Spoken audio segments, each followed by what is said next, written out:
Die nächsten paar Tage entdecken wir Agagur, Marokkos bekanntester Flugberg.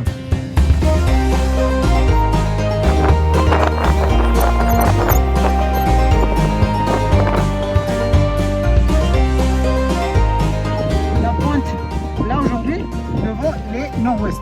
On voulait faire le départ d'ici. Murat ist einer der erfahrensten Piloten hier. Er heißt uns willkommen und führt uns in das Gebiet ein. Quand tu montes, et après ça va passer jusqu'à la pointe. Et le moment qu'on vole là, on fait attention parce que les rafales. Noch während Murats Einführung dreht der Wind innerhalb weniger Minuten von Nord auf Süd. Der Tandempilot in der Luft, er kämpfte bereits mit Turbulenzen. Eindeutig zu gefährlich zum Fliegen. Also wieder runter vom Berg. Wir springen ins Ungewisse.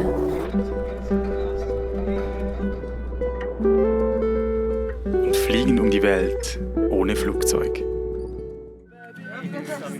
Da heute leider nicht mehr geflogen werden kann, versammeln sich alle Piloten und Pilotinnen um unser Daheim. All unsere Spielsachen sind im Einsatz. Circus Freddy feiert Premiere. Wir freuen uns sehr, auch zwei bekannte Gesichter wiederzusehen.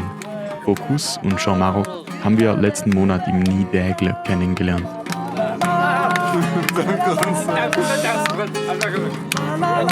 Die Gleitschirmwelt ist echt klein und in Marokko sogar fast wie eine Familie.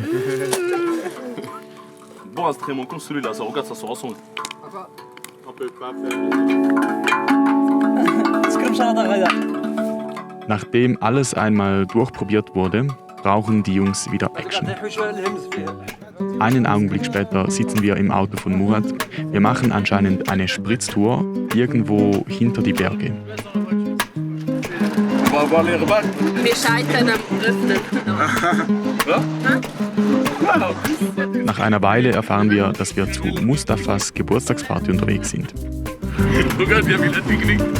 Ah, il te montre. Après, moi, je l'ai arraché les cils. Also kaufen wir noch schnell Kuchen und Deko.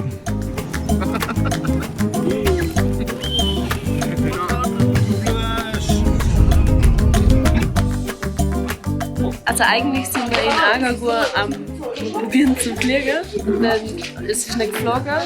Und der Murat hat uns gefragt, ob wir kurz mal auf den Ausflug schnell spazieren gehen. Und dann sind wir mit dem Auto los und sind glaube eine halbe Stunde unterwegs oder länger. So lange dauert. Schon fast eine Stunde. Wir sind jetzt in Imlil, weil der Mustafa Geburtstag hat. Wer ist denn der Mustafa? Ja, mit der Knalltüte. Der ist 24, gell? Das fehlen Buchstaben.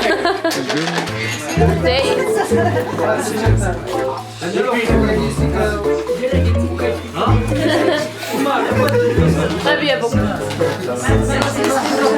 Gut sein.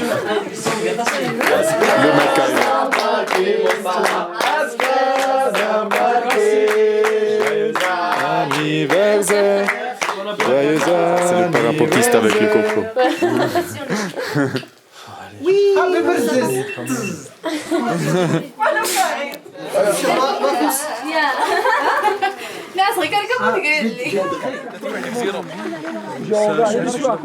Der spontane Ausflug endet mit einem Minimatch. Agagur gegen Imlil. Am Fuße des Toubkal, Marokkos höchstem Berg. In den nächsten Tagen wird das Wetter immer besser. Einfach ist es für uns aber trotzdem nicht. Der Wind bläst bis am Abend super stark. So trauen wir uns erstmal nur um die Zeit des Sonnenuntergangs zu fliegen. Bei so einem Sonnenuntergangsflug ist man in Agagur aber schnell mal 1-2 Stunden in der Luft. Oft staut sich am Gebirgskamm so viel Restwärme des Tages, dass man, bis es dunkel wird, hin und her fliegen kann.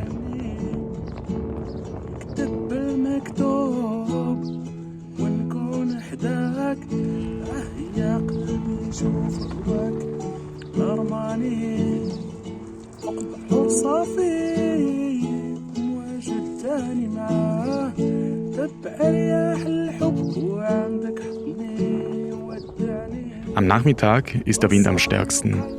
Aber auch die Thermik ist dann am besten.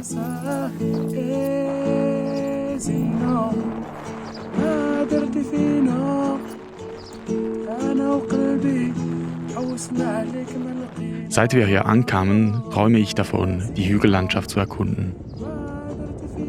Heute ist die Thermik so gut, dass ich über 1000 Meter steige und rüberfliegen kann. Magisch.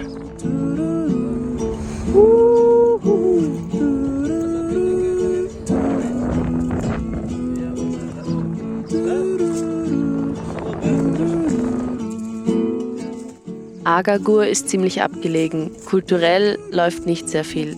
Eigentlich nichts.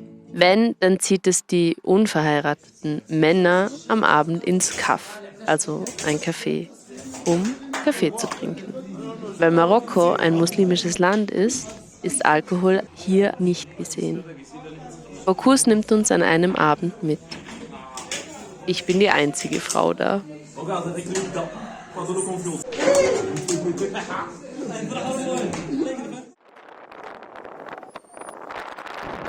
Wir genießen unsere letzten Tage vor unserer Fähre zurück nach Europa.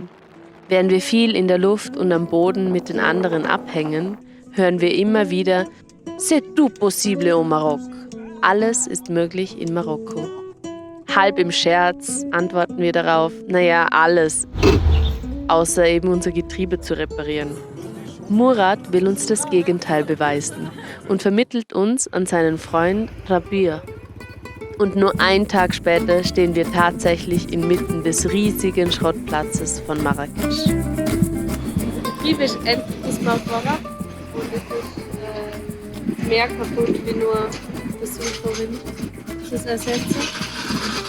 Und Kupplung, die Discoplatte, est mort, tot. Und jetzt sind zwei nette Leute unterwegs und suchen Ersatzteile. Die gibt es hier in unendlicher Fülle. Der Schrottplatz von Marrakesch besteht aus mehreren Hallen und lauter Freiluftläden, die sich auf gewisse Autoteile spezialisieren. Bibi war einmal gerade jetzt noch erfahren. Die Fähre fährt nicht. Eigentlich hätte man 5 Tage Fähre, aber die ist gerade abgesehen worden. Mehr dazu später. Unser Zuhause so zu sehen, schmerzt. Zur Verständigung verwenden wir Google Translate und erfahren, dass sie ein Ersatzgetriebe gefunden haben. Der Verkäufer verlangt aber viel zu viel, weil wir aus Europa sind. Also suchen sie weiter. Es wird schon dunkel und wir sind so froh, dass unser Rabia zu sich einlädt für die Nacht. Am nächsten Morgen bereits die gute Nachricht. Sie haben ein bezahlbares Getriebe gefunden. Wir können es noch gar nicht ganz fassen. 3 Monate haben wir immer wieder nach einem Getriebe gesucht. Jetzt ist es einfach da. C'est vraiment tout possible au Maroc.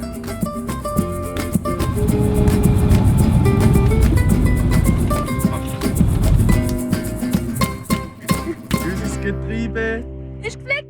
Wir sind so erleichtert. Gleichzeitig realisieren wir aber auch, dass wir jetzt doch länger als geplant in Marokko bleiben.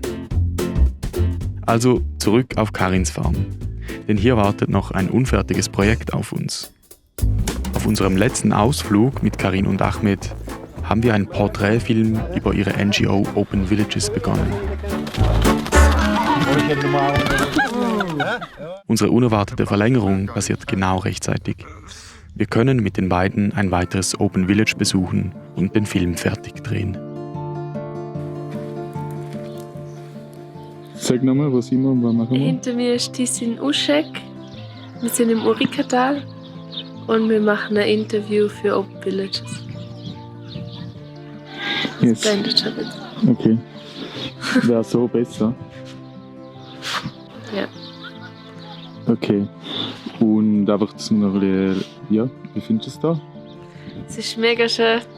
Es gibt voll viele schöne Wanderungen. Und das Dorf ist schön und es ist Frühling. Überhaupt nicht in der Stimmung für das. Das wäre so ein Interview? Ja. Wieso nicht? was sich so komisch anfühlt. Rashid freut sich hingegen sehr, uns ein Interview zu geben und über sein Dorf und die Zusammenarbeit mit Open Villages zu sprechen. Parce que quelquefois, tu vas faire juste un petit chose et ça va démarrer beaucoup de choses. Il faut eux qui vont être les volontaires de mettre les choses au bon chemin. Très joli. Merci. Super. Merci beaucoup. Shukran. On aurait un développement qui serait beaucoup plus équilibré, qui serait beaucoup plus durable, qui permettrait aux gens, à la fois dans les villes et dans les campagnes, de vivre mieux. Je crois que nous avons beaucoup. Do you have plenty? Oh ja, mit mehreren Stunden Videomaterial kommen wir zurück auf die Farm. Unsere Arbeit hat sich mittlerweile vom Garten komplett an den Schnittplatz verlegt. Es ist gerade Stromausfall im Dorf und wir haben gerade einiges zu schneiden. Darum haben wir uns ins Autarke-Büsschen verschoben. Nach 5 Tagen steht der neue Imagefilm. Hier ein Einblick. On est à Kourbi. C'est un village qui, comme tous les autres open villages, a décidé de prendre en main son propre développement, c'est-à-dire de travailler directement sur des projets pour assurer le bien-être de toute la population. Toute l'idée de ces villages-là, de ces open villages, en fait, c'est d'essayer de regarder quelles sont les ressources qu'ils ont pour pouvoir appuyer leur propre développement sur ce qui est à leur disposition. Ici, par exemple, on va faire un terrain de sport pour les enfants. Tu peux voir à Tizinoucheg, le terrain de sport qu'ils Oui. ont fait. Et c'est peut-être avec eux qu'il faut essayer de réfléchir à un petit café à côté. Ils ont même un petit D'accord. hôtel, ils ont même fait un petit hôtel à côté pour les gens qui viennent s'entraîner Qui là. viennent Et avec l'hôtel, c'est le l'hôtel terrain. de l'association. D'accord. C'est pas l'hôtel de quelqu'un. Nous, ce que nous faisons dans l'association Open Village, on réunit ces villages-là. On les réunit régulièrement. Wir schließen dieses Projekt ab und beschließen, aus unserer zusätzlichen Zeit das Beste zu machen. Ab nach Essaouira, einer Stadt am Atlantik, von der bis jetzt alle geschwärmt haben.